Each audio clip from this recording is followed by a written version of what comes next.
6 August 1945 এই দিন পৃথিবীর মানুষ প্রথমবার দেখতে পায় মানুষের তৈরি করা হাতিয়ারের ক্ষমতা কতটা হতে পারে।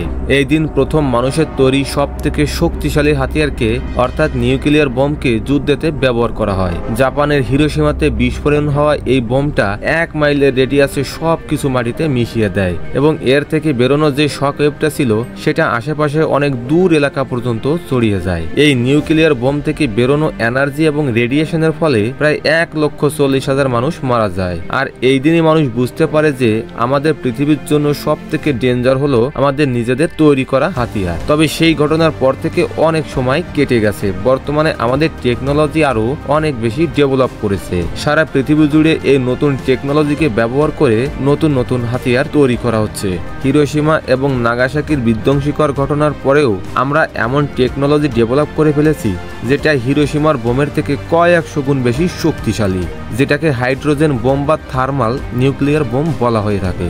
আর আজকে আমরা এই ভিডিওতে জানার চেষ্টা করব যে হাইড্রোজেন বোমগুলো আসলে কি, এগুলো নিউক্লিয়ার বোমের থেকে কতটা বেশি ডেঞ্জারাস হতে পারে এবং কিভাবে এই হাইড্রোজেন বোমগুলো কাজ করে। এর আগেও যেমন বললাম, হিরোশিমায় যে বোমটা ফেলা হয়েছিল যেটা তার 1 মাইলের রেডিয়াসে সমস্ত কিছু ধ্বংস করে দিয়েছিল, কিন্তু ওখানে যদি নিউক্লিয়ার বোমের জায়গায় হাইড্রোজেন বোম ব্লাস্ট করা হতো তবে সেটা মাত্র 1 মাইল নয় 10 থেকে 15 মাইলের রেডিয়াসের মধ্যে যা যা জিনিস থাকতো সব কিছু ধ্বংস করে দিত।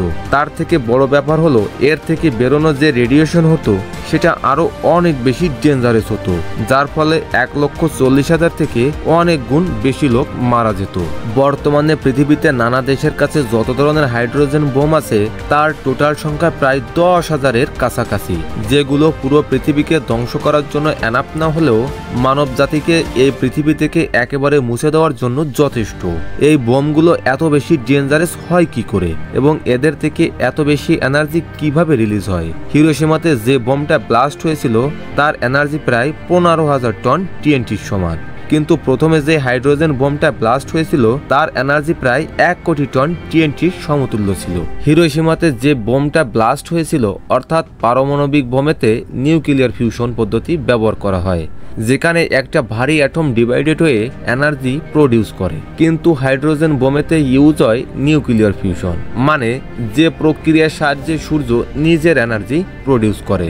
এই ক্ষেত্রে দুটো আলাদা আলাদা অ্যাটম কম্বাইন্ড হয় এবং তার থেকে তৈরি হয় এনার্জি। অ্যাকচুয়ালি যদি ভালো করে দেখতে হয় তাহলে হাইড্রোজেন বোমেতে নিউক্লিয়ার ফিশন এবং নিউক্লিয়ার ফিউশন দুটো পদ্ধতিকেই ব্যবহার করা হয়। এ কারণে নিউক্লিয়ার বোমের থেকে হাইড্রোজেন বোম কয়েকশো গুণ বেশি শক্তিশালী হয়, কখনো কখনো কয়েক হাজার গুণ বেশি শক্তিশালীও হতে পারে। কিন্তু তাহলে হাইড্রোজেন বোম কিভাবে কাজ করে, কিভাবে নিউক্লিয়ার ফিউশন এবং নিউক্লিয়ার ফিউশন দুটো পদ্ধতিকেই এখানে ব্যবহার করা হয়? থার্মো নিউক্লিয়ার বোম অর্থাৎ হাইড্রোজেন বোমেতে 3টা আলাদা আলাদা বোম থাকে। এখানে একটা কেমিক্যাল কনভেনশনাল বোম থাকে, যার মধ্যে থাকে একটা ফিউশন বোম মানে নিউক্লিয়ার বোম, যে ধরনের বোম হিরোশিমাতে ব্যবহার করা হয়েছিল, আর তার সাথে থাকে একটা ফিউশন বোম। নিউক্লিয়ার ফিউশন থেকে নিউক্লিয়ার ফিউশন অনেকটা টাফ প্রসেস।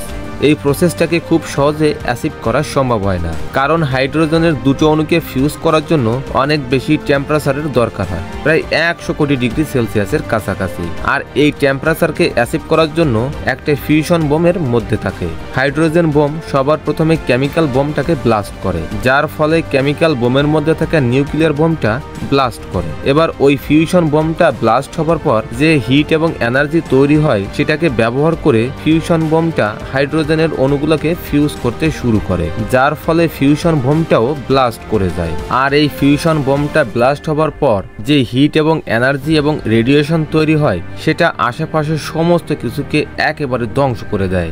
আর এই প্রসেসটা এত কুইক হয় যে এটাকে আলাদাভাবে কেউ বুঝতে পারবে না, মানে চোখের পলক পড়ার সাথে সাথে এটা কয়েক মাইল এলাকা ধ্বংস করে দিতে পারে। কিন্তু এই এত এনার্জি আসে কোথা থেকে?